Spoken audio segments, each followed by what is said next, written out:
Gawa po tayo ng chili oil.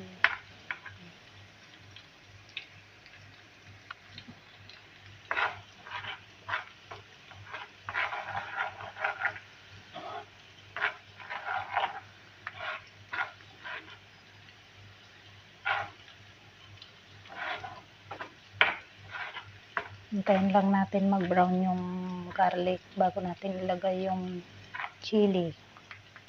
Ayan. Kung sa Pinas ay red yung chili oil nila, dito naman sa Middle East kulay green.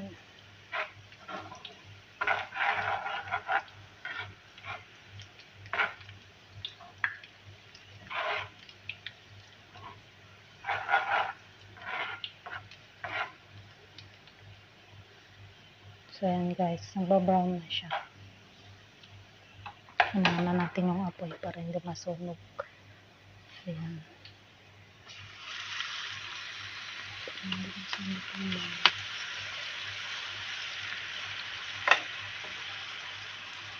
Oh, diba?